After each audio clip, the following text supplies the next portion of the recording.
Bismillahirrahmanirrahim. Assalamualaikum warahmatullahi wabarakatuh. Innal hamdalillah nahmaduhu wa nasta'inuhu wa nastaghfiruhu wa nastahdihi wa natubu ilayh wa na'udzu billahi min shururi anfusina wa min sayyiati a'malina may yahdihillahu fala mudilla lahu wa may yudlil fala hadiya lahu. Asyhadu an la ilaha illallah wa asyhadu anna Muhammadan 'abduhu wa rasuluh. Allahumma shalli wa sallim wa barik wa an'im 'ala sayyidina Muhammad wa ala alihi wa ashabihi wa man tabi'ahum bi ihsanin ila yaumiddin. Allahumma 'allimna bima yanfa'una wanfa'na bima 'allamtana warzuqna 'ilman nafi'a. Allahumma la sahla illa ma ja'altahu sahla wa anta taj'alul hazna was-sa'ba idza syi'ta sahla. Rabbi shrah li sadri wa yassir li amri wahlul 'uqdatam min lisani yafqahu qawli. Amma ba'd. Sahabat Madani yang dirahmati oleh Allah Subhanahu wa taala, alhamdulillah Allah Ta'ala kembali mempertemukan kita di dalam majlis ilmu ini. Mudah-mudahan Allah Subhanahu wa Ta'ala senantiasa memberikan kemantapan di dalam keimanan kita, kemantapan di dalam keislaman kita, serta mudah-mudahan Allah Subhanahu wa Ta'ala senantiasa memberikan keberkahan dan juga kesehatan kepada kita semua. Nah, sahabat Madani yang dirahmati Allah Subhanahu wa Ta'ala, insyaallah pada sore kali ini kita akan membahas sebuah hadis masih terkait dengan hadis Arba'in Nawawi. Kita sudah sampai pada hadis yang ke-19. Hadis ke-19 ini bagaimana Rasulullah SAW beliau memberikan sebuah pelajaran penting kepada kita, yang mana pada saat itu hadis ini atau sabda ini disampaikan oleh Rasulullah SAW kepada salah seorang sahabatnya, salah seorang sahabat yang masih kecil, masih belia pada saat itu, sehingga Rasulullah memberikan pelajaran yang sungguh sangat berharga ketika kita memang mau memberikan hal terbaik kepada anak didik kita, kepada murid-murid kita, agar ilmu tersebut senantiasa diingat, agar ilmu tersebut senantiasa menempel di otak mereka dan tidak dengan begitu cepat dilupakan oleh murid-murid kita. Sehingga Rasulullah SAW pada saat itu beliau ingin memberikan sebuah hal yang langsung memberikan efek positif kepada sahabat yang masih kecil pada saat itu. Saya akan membacakan hadisnya. Hadis ini diriwayatkan oleh Abil Abbas, Abdullah bin Abbas radhiyallahu anhuma, an Abil Abbas, Abdullah bin Abbas radhiyallahu anhuma qala, kuntu khalfan Nabi sallallahu alaihi wasallam yawman faqala. Pada suatu ketika, hadis ini diriwayatkan oleh Abdullah bin Abbas. Beliau juga memiliki anak yang bernama Abbas. Karena beliau namanya Abdullah, beliau memiliki anak namanya Abbas dan ayahnya juga namanya Abbas. Sama seperti beberapa orang misalnya, ketika mereka menamakan anaknya dengan nama yang sama yang dimiliki oleh ayahnya. Hal ini juga dilakukan oleh Abdullah bin Abbas. Abdullah bin Abbas, bapaknya adalah Abbas. Siapa itu Abbas? Abbas adalah paman Nabi Muhammad SAW yang sangat dicintai olehnya, yang betul-betul dicintai oleh Nabi Muhammad SAW. Nah, jadi ketika Abbas, pamannya Nabi ini, beliau memiliki seorang anak yang bernama Abdullah. Nah, kemudian Abdullah memiliki anak lagi, dia namakan anaknya ini dengan nama yang sama yang dimiliki oleh ayahnya.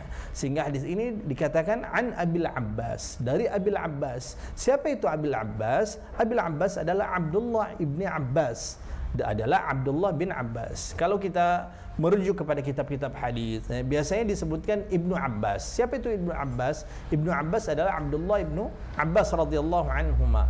Jadi statusnya antara Abdullah ibnu Abbas atau Ibnu Abbas dengan Rasulullah SAW ini jatuhnya sebagai hubungan sepupu yang betul-betul dekat, sepupu langsung antara beliau dengan Nabi Muhammad SAW.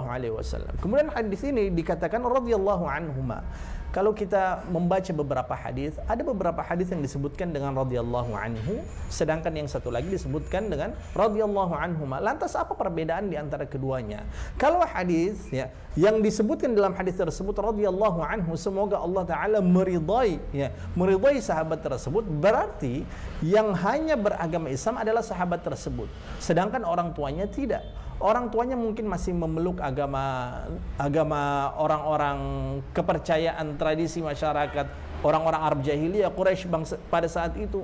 Sedangkan ketika sahabat tersebut memiliki orang tua dan orang tua tersebut juga merupakan seorang sahabat ataupun orang yang memang betul-betul beriman kepada Allah Subhanahu wa taala dan Rasulnya dan meninggal wafat dalam kondisi muslim, maka hadis tersebut akan berubah bentuknya sebagai radhiyallahu anhuma, karena dua orang yang didoakan oleh kita, mudah-mudahan Allah taala memberikan ridha kepada dua orang tersebut, yaitu kepada sang perawi dan juga kepada bapaknya. Di sini Abdullah ibnu Abbas dan juga bapak yang bernama Abbas, dua-duanya merupakan seorang sahabat. Dua-duanya merupakan seorang sahabat yang beriman kepada Allah dan Rasulnya dan kemudian meninggal juga dalam kondisi keimanan. Karena ada beberapa orang sahabat yang dulunya ya memang mereka pernah beriman, tetapi ketika meninggal ada di antara mereka yang murtad sehingga mereka tidak termasuk dalam kategori sahabat. Apa sih pengertian sahabat itu? Pengertian sahabat kan mereka yang beriman kepada Allah, mereka yang beriman kepada Rasulullah, yang bertemu ataupun berjumpa langsung dengan Rasulullah SAW, kemudian meninggal juga dalam kondisi beriman kepada Allah Taala dan Rasulnya. An Abil Abbas, Abdullah bin Abbas radhiyallahu anhuma qala, beliau berkata, kuntu khalfan Nabi sallallahu alaihi wasallam yauman. Suatu ketika, kata beliau, ya, suatu hari saya pernah berada di belakang Nabi Muhammad sallallahu alaihi wasallam. Karena di antara adab seorang sahabat, ya, di antara adab seorang penuntut ilmu, seorang murid, dia tidak diperbolehkan atau tidak dianjurkan untuk berada di hadapan, di depan gurunya, di depan ustadznya, di depan seorang ma'alim, tidak. Tapi merupakan sebagai adab seorang penuntut ilmu adalah dia harus berjalan di belakang ustadz, di belakang dosen, di belakang guru. Ini merupakan bagian dari adab. Lihatlah adab yang dimiliki oleh Rasulullah, oleh sahabat radhiyallahu taala anhum, ketika mereka berjalan tidak ada di antara mereka yang ingin mendahului Nabi Muhammad SAW, saking mereka mencintai dan menghormati siapa itu sosok beliau sallallahu alaihi wasallam. Kuntu khalfan Nabi sallallahu alaihi wasallam yauman, suatu ketika aku berada di belakang Nabi Muhammad sallallahu alaihi wasallam. Faqal, kemudian tiba-tiba Rasulullah berkata kepadaku, Rasulullah sampaikan sebuah hal kepadaku, ya gulam, wahai ananda. Gulam, ini kalau di dalam bahasa Arab dia merupakan sebuah panggilan bagi ya anak-anak sekitar berumur 9 tahun, 10 tahun, ya sekitar umur-umur begitulah. Ya mungkin masih SD, ya, belum sampai kelas 6 SD mungkin kalau di kita, ya. Dipanggil oleh Rasulullah, ya gulam, kalau kita terjemahkan wahai ananda, ya, merupakan panggilan yang betul-betul sopan, merupakan panggilan yang betul-betul membuat anak-anak pada saat itu menerima dengan ikhlas panggilan tersebut. Nah, kalau kita mungkin memanggil nyong, sini dong, itu kan mungkin kurang sopan. Coba kita panggil wahai ananda, wahai adinda, dengan kata-kata yang lembut. Hal ini yang dicontohkan oleh Nabi Muhammad SAW ketika beliau berinteraksi hatta kepada anak kecil sekalipun, yang statusnya ya kalau kita anggap siapa sih dia, masih kecil, ya, ilmu belum ada, jasa belum ada, tapi Rasulullah bagaimana beliau mengistimewakan sahabat ini, mengistimewakan anak kecil ini. Ya gulam, kata Rasulullah, inni u'allimuka kalimat, saya akan mengajarkan kepadamu beberapa kata, beberapa kalimat, beberapa kata saja, tidak perlu panjang-panjang, tidak perlu banyak-banyak, karena Abdullah bin Abbas statusnya pada saat itu masih kecil. Makanya kata Nabi Muhammad SAW, inni u'allimuka kalimat, saya ingin mengajarkan kepadamu beberapa kata, beberapa kalimat. Nah, maka kata Rasulullah SAW, ihfazillaha yahfazuk. Ya. Hal pertama yang disampaikan oleh Rasulullah SAW adalah ihfazillaha yahfazuk. Jagalah Allah Subhanahu wa taala, maka pasti Allah Subhanahu wa taala akan menjagamu. Ya. Berarti dari perkataan atau sabda Rasulullah SAW pada bagian pertama ini ada sebuah istilah yang mungkin kita kenal dengan istilah al-jaza'u min jinsil amal. Namanya balasan itu sesuai dengan apa yang pernah kita lakukan, apa yang pernah kita perbuat. Kalau mungkin orang Indonesia ada yang mengatakan ya hukum karma, ya, ketika kita melakukan sesuatu hal ya kita juga akan mendapatkan hal yang sama. Ya, tapi di dalam bahasa Arab ada sebuah pepatah yang menjelaskan al-jaza' min jinsil amal. Namanya balasan itu sesuai dengan perbuatannya. Kalau dia melakukan baik, melakukan hal-hal yang baik, melakukan membantu orang lain, ya kelak pasti Allah Subhanahu wa taala akan memudahkan baginya. urusannya dipermudah, dia bantu orang lain, pasti suatu saat dia juga akan dibantu oleh orang lain. Di sini Allah Subhanahu wa taala menjelaskan, Rasulullah SAW beliau menjelaskan yang pertama adalah ihfazillaha yahfazuk. Jagalah Allah Subhanahu wa taala, maka Allah taala pasti akan menjaga. Maksudnya bagaimana? Apakah kita memang betul-betul menjaga Allah Subhanahu wa taala sehingga sampai Allah taala tidak disakiti? Tidak. Maksudnya adalah ihfazillaha yahfazuk. Jagalah hak-haknya Allah Subhanahu wa taala yang menjadi kewajiban kita, yang menjadi hak Allah Subhanahu wa taala. Apa sih kewajiban kita kepada Allah? Apa sih haknya Allah Subhanahu wa taala yang harus kita tunaikan? Apa sih kewajiban kita yang merupakan haknya Allah Subhanahu wa taala yang harus kita kerjakan? Ya, dengan menjalankan segala hal yang memang merupakan bagian dari perintah yang telah diperintahkan olehnya kepada kita, yang Allah taala telah bebankan kepada kita semua untuk kita lakukan hal tersebut. Ihfazillah yahfazuk. Ketika kita menjaga hal-hal yang baik, ketika kita menjaga kewajiban kita, misalnya ya, sebagai seorang muslim diwajibkan bagi kita untuk menjaga salat kita, ya minimal salat wajib 5 waktu. Sebentar lagi bulan Ramadan, kata Rasulullah SAW, ihfazillah yahfazuk. Jagalah haknya Allah Subhanahu wa taala. Apa yang menjadi kewajiban kita di bulan Ramadan? Kewajiban kita adalah melaksanakan puasa. Ya, bahkan Rasulullah SAW beliau sampaikan di dalam sebuah hadithul qudsi, kullu amal ibni Adam lahu. Setiap amalan perbuatan anak cucu Nabi Adam, yaitu manusia, umat manusia, lahu, itu pasti akan kembali kebaikannya kepada diri mereka. Illa siyam atau illa saum, kecuali puasa, kata Allah Subhanahu wa taala. Fa innahu li wa ana ajzi bih. Karena puasa itu untukku, kata Allah Subhanahu wa taala dalam hadithul qudsi, wa ana ajzi bih, dan aku yang akan memberikan balasan langsung kepada mereka yang senantiasa melakukan puasa.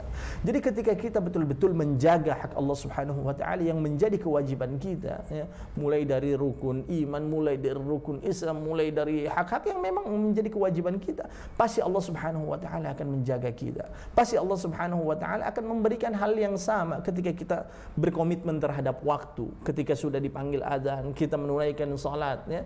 Pasti Allah Subhanahu wa taala juga akan memberikan keberkahan di dalam kehidupan kita. Bukankah innas salata tanha 'anil fahsya'i wal munkar? Sesungguhnya ketika kita melaksanakan salat itu akan mencegah kita dari perbuatan keji dan mungkar dan lain sebagainya. Karena kenapa? Ini merupakan sebuah janji, sebuah sunnatullah. Ketika kita betul-betul mengedepankan haknya Allah Subhanahu wa taala, menjadikan akhirat, menjadikan Allah Subhanahu wa taala sebagai prioritas kita, maka hal apapun itu akan menjadi mudah. Nanti dijelaskan pada lanjutan hadis ini, ya, dijelaskan bagaimana ketika kita betul-betul menjadikan apa yang kita lakukan di dunia hanya untuk mengharap ridha Allah Subhanahu wa taala, pasti Allah taala akan memberikan kemudahan. Yang kedua, pesan Rasulullah SAW, ihfazillaha tajidhu tujahak. Ihfazillaha tajidhu tujahak. Jagalah Allah Subhanahu wa taala, maka pasti engkau akan mendapati Allah Subhanahu wa taala di hadapanmu, di depanmu, bersamamu. Ya. Ketika kita betul-betul menjaga Allah, haknya Allah Subhanahu wa taala, ya, kewajiban kita sebagai seorang muslim, kewajiban kita sebagai seorang anak, ya, berbakti kepada orang tua, memberikan hak terhadap tetangga yang menjadi kewajiban kita misalnya, ataupun saudara kita, tetangga kita, teman-teman kita, hatta hak-hak yang menjadi hak orang-orang non-muslim pun ketika kita berikan hak tersebut kepada mereka sesuai dengan jatahnya, ya, maka Allah Subhanahu wa taala pasti akan hadir bersama kita. Pasti Allah Subhanahu wa taala akan meringankan beban kita. Tidak ada namanya ketika kita menjaga haknya Allah Subhanahu wa taala tidak akan pernah sama sekali di saat yang bersamaan Allah taala senantiasa memberikan kesusahan, tidak pernah. Pasti Allah taala akan memberikan jalan keluar. Bukankah Allah Ta'ala telah menjelaskan, wa may yattaqillaha yaj'al lahu makhraja? Barang siapa yang bertakwa kepada Allah Subhanahu wa taala, yaj'al lahu makhraja. Allah Ta'ala pasti akan memberikan jalan keluar. Bukan hanya itu saja, yang berikutnya ayat selanjutnya, wa yarzuqhu min haitsu la yahtasib. Allah Ta'ala akan memberikan rezeki kepada dia dari jalan yang tidak terduga-duga. Sekarang kalau kita bayangkan, ya, saudara-saudara kita yang berada di Arab Saudi sana, di Timur Tengah sana, ketika mereka bekerja, gaji luar biasa, bukan main banyaknya. Saudara-saudara kita yang berada di Eropa, di Amerika, ya, di Barat sana, di Jepang, ya, ketika mereka bekerja, mereka akan mendapatkan penghasilan yang sungguh sangat luar biasa. Akan tetapi ketika kita belajar ke Timur Tengah, ketika kita belajar di Eropa, akan tetapi ketika kita tidak mampu untuk mengamalkan ilmu tersebut, maka apalah gunanya kita? Ilmu yang kita miliki apa? Saya pernah mendapatkan sebuah nasihat dari salah seorang masyayikh, ya. Beliau sudah meninggal, Allah yarham. Beliau sampaikan, ketika engkau belajar di sini, jangan takut, jangan ragu untuk kembali pulang ke tanah airmu. Walaupun mungkin engkau akan mendapatkan rezeki lebih banyak di sini. Ketika engkau berada di Arab Saudi, engkau bisa bekerja, mendapatkan gaji, mendapatkan rezeki yang luar biasa.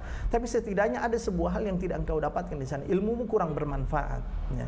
Ilmu yang engkau miliki selama ini, engkau mempelajari ilmu-ilmu syar'i ketika engkau berada di sana, itu kurang bermanfaat.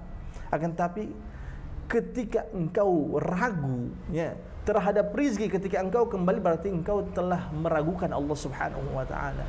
Bukankah yang memberikan rezeki kepada orang-orang yang berada di Timur Tengah dengan yang memberikan rezeki kepada orang-orang yang berada di tempat tanah airmu, tempat kelahiranmu, itu merupakan zat yang sama, merupakan sang pemberi rezeki, Ar-Razik, huwallah tabaraka wa ta'ala, yaitu Allah Subhanahu wa ta'ala yang memberikan rezeki kepada orang-orang yang di Timur Tengah, yang memberikan rezeki kepada orang-orang yang di Indonesia, di Maluku, di Ambon, sama.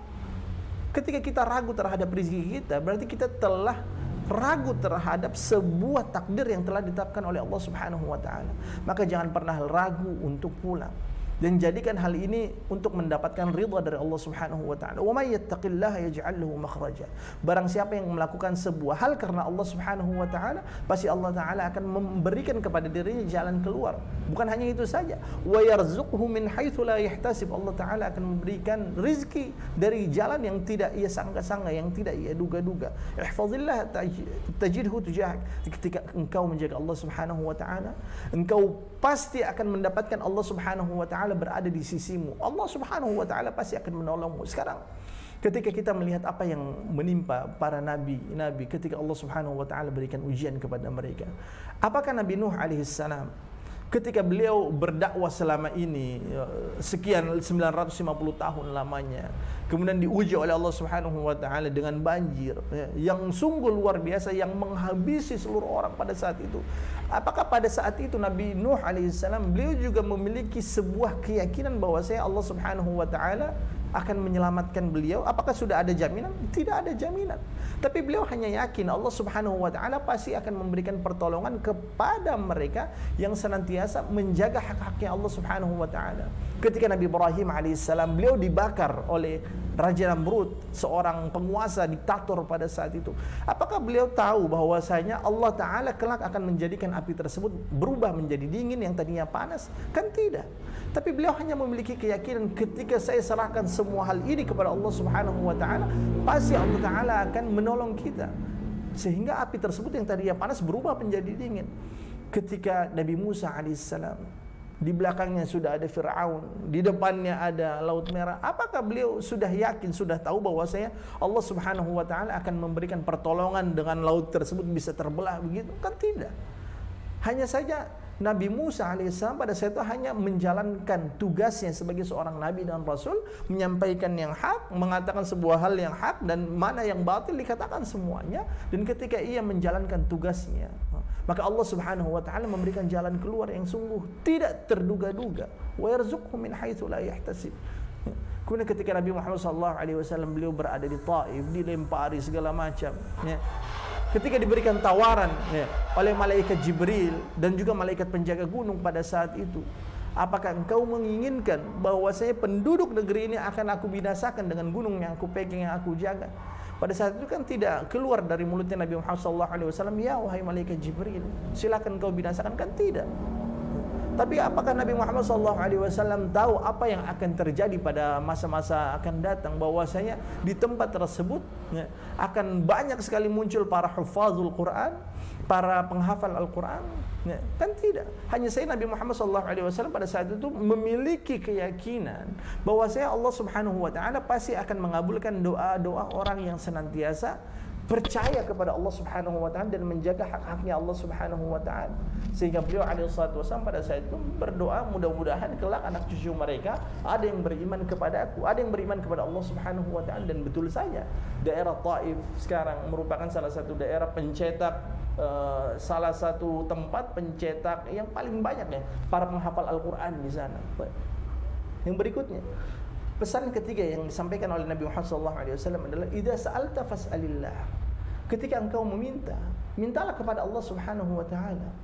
Kan sekarang banyak kita menyandarkan sebuah hal itu bukan kepada Allah Subhanahu wa taala, tapi kita lebih menyandarkan sebuah hal itu kepada makhluk.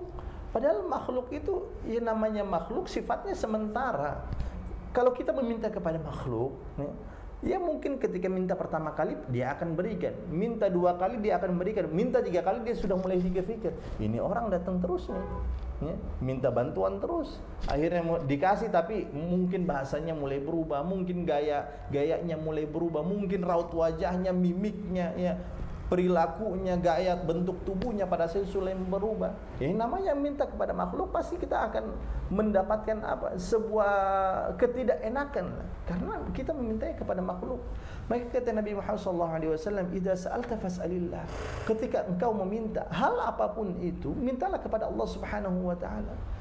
Karena Allah itu Al-Khaliq, Allah itu adalah sang pencipta, berbeda dengan makhluk. Ketika kita meminta kepada Allah Subhanahu wa taala, Allah taala tidak akan pernah bosan.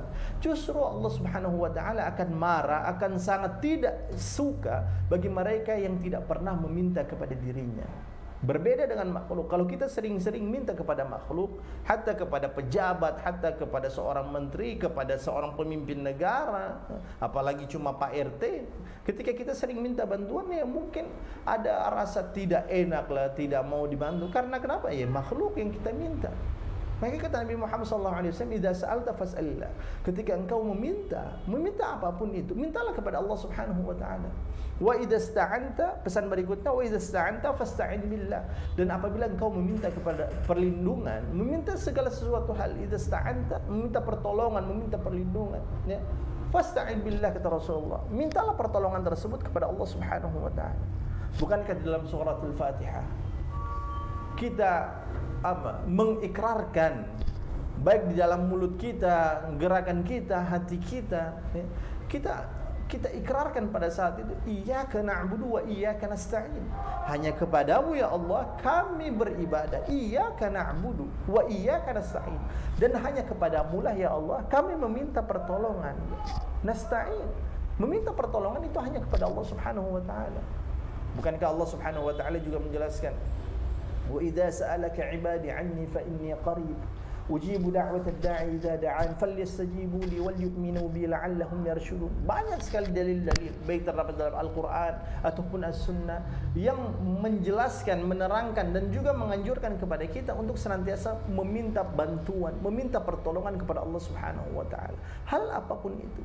Sekarang yang menjadi problem adalah ketika kita lebih menyandarkan apa yang kita minta kepada makhluk, selain akan membuat hati kita ini menjadi kecewa, yang berikutnya khawatirnya kita akan terjerumus kepada kesyirikan. Ketika kita menyandarkan hal ini hanya kepada makhluk saja, padahal kan semua hal yang terjadi di atas muka bumi ini itu semuanya atas kehendak Allah Subhanahu wa taala. Contoh sedikitnya saja.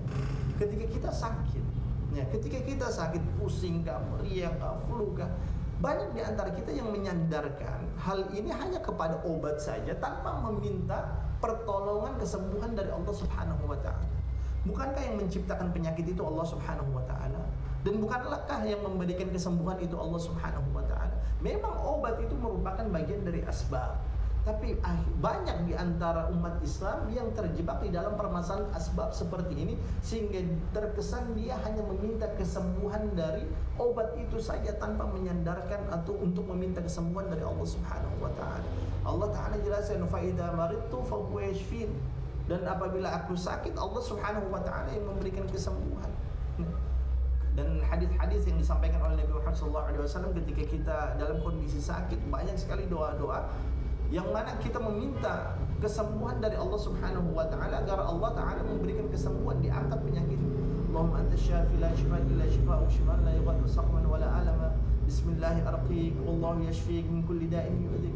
Meminta kesembuhan kepada Allah Subhanahu wa taala, tapi sebabnya yaitu dengan minum obat. Karena banyak juga orang yang hanya bertawakal tanpa ada ikhtiar. Kan harus seimbang. Bukan seimbang sih, tapi kita harus maksimal di dalam ikhtiar dan juga harus maksimal di dalam ikhtiar kita kepada Allah Subhanahu wa taala. idza sa'alta fas'alillah wa idza ista'anta fasta'in billah. Yang berikutnya pesan Rasulullah SAW adalah wa'lam anna al-ummata law ijtama'at 'ala an yanfa'uka bi syai'in lam yanfa'uka illa bi syai'in qad katabahu Allah lak. Dan ketahuilah wahai Abdullah bin Abbas, wahai ananda, ketahuilah bahwasanya apabila seluruh umat manusia ini mereka berkumpul untuk memberikan manfaat kepadamu, untuk memberikan kebaikan kepadamu, atau untuk memberikan jabatan kepadamu, kata Rasulullah SAW, lam yanfa'uka illa bi syai'in qad katabahu Allah lak. Tidak akan terjadi manfaat tersebut, kebaikan tersebut, jabatan tersebut menimpa dirimu kecuali apa yang telah ditetapkan oleh Allah Subhanahu wa taala. Dan yang berikutnya, wa in ijtama'u 'ala ay yadurruka bi syai'in lam yadurruka illa bi syai'in qad katabahu Allah 'alaik. Begitu juga sebaliknya, ketika seluruh umat manusia ini mereka berkumpul untuk memberikan mudarat, memberikan keburukan, kejelekan, atau untuk berusaha membunuhmu, tapi kalau Allah taala belum mentakdirkan engkau mendapatkan hal tersebut, keburukan tersebut, maka tidak akan pernah engkau dapatkan keburukan itu.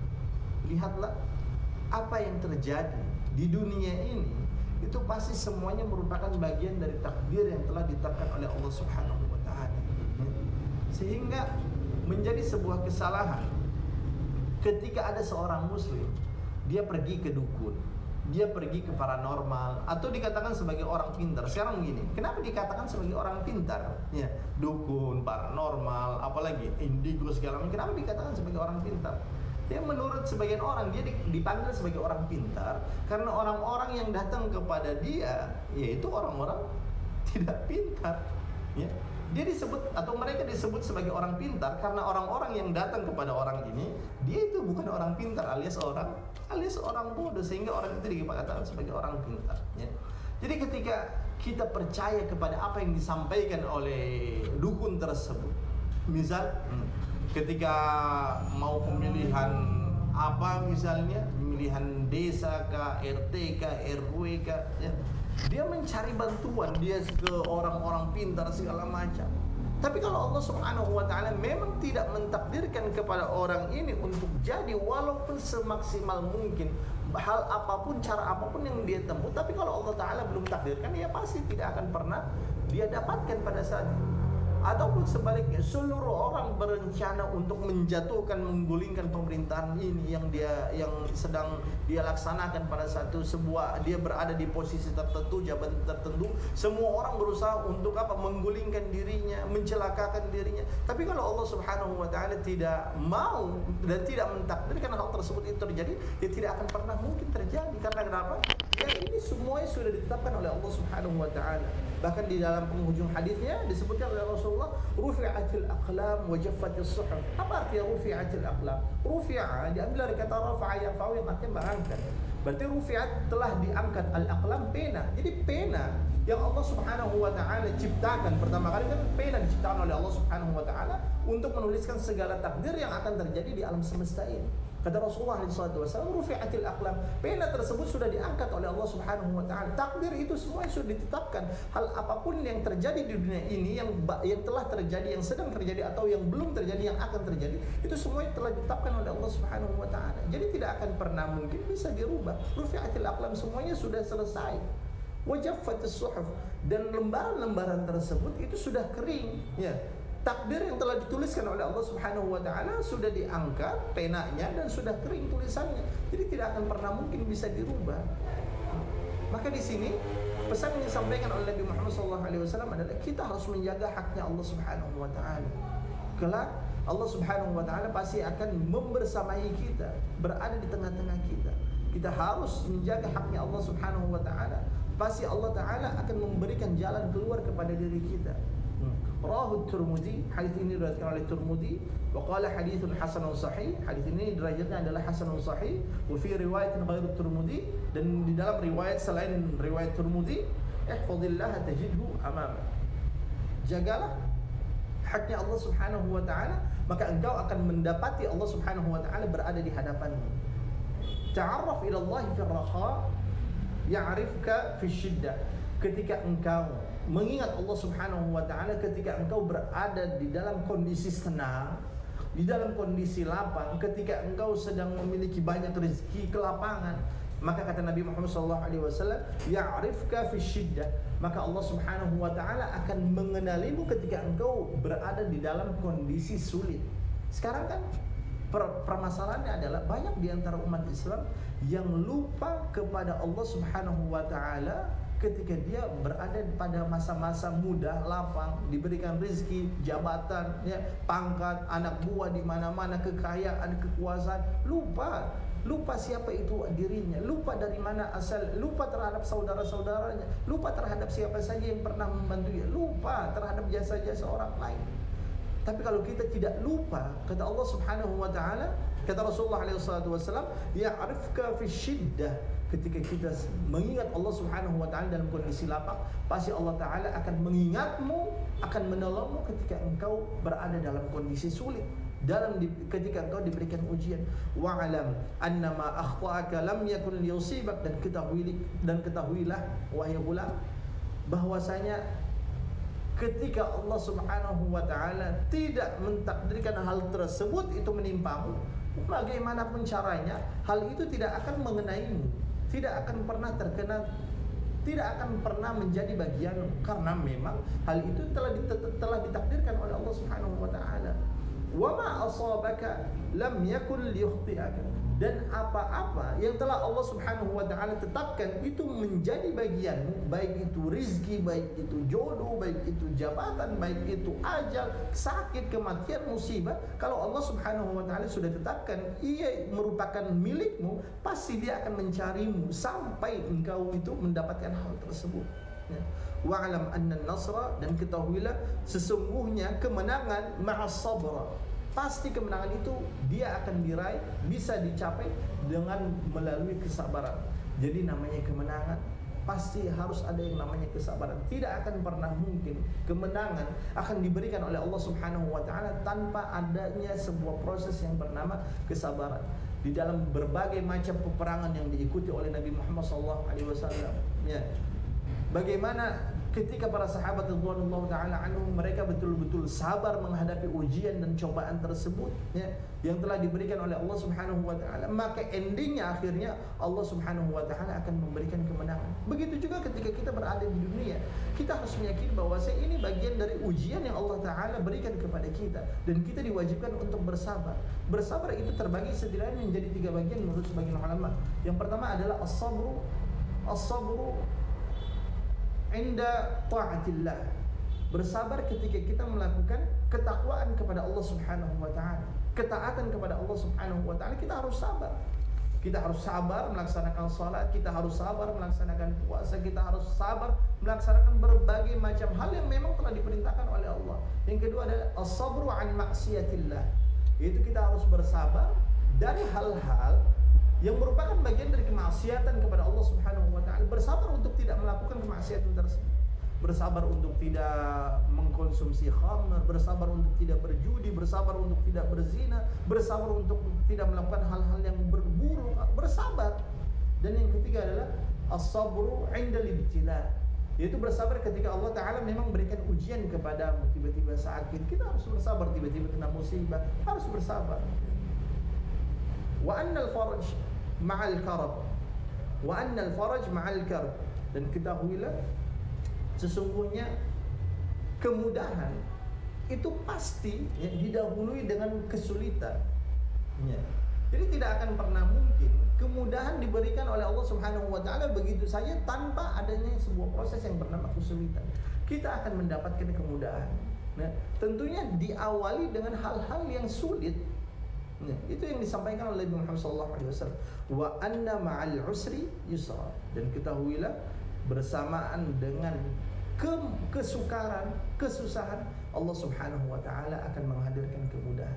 Kalau pepatah atau peribahasa Indonesia, setelah hujan terbitlah terang, ya, dan lain sebagainya, itu merupakan bagian dari sabda Nabi Muhammad SAW ataupun beberapa ayat, anna ma'al usri yusra, inna ma'al usri yusra, sesungguhnya ketika ada sebuah kesulitan, ada sebuah ujian, pasti Allah taala hadirkan setelah itu kemudahan.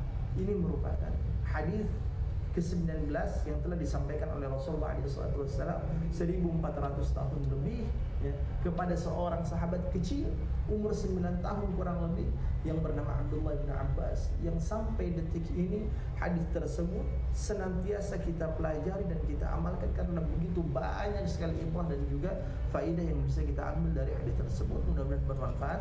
Hadanallahu wa iyyakum ajma'in. Wassalamualaikum warahmatullahi wabarakatuh.